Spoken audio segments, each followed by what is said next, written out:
ব্যাকের যে স্পিড দেওয়া আছে আপনাদের যদি সেটুকু একটু থাকতো তাহলে বারবার আটকে যায় না পায়।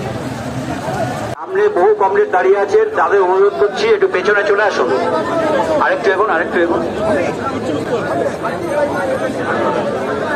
আরেকটু এগোন।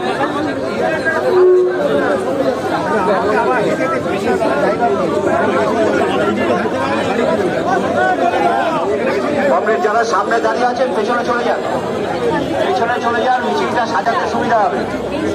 আপনারা দেখছেন আওয়াজ, রোজকারের হক কথা। For more updates about Awaaz, please subscribe our YouTube channel Rajshekhar thali.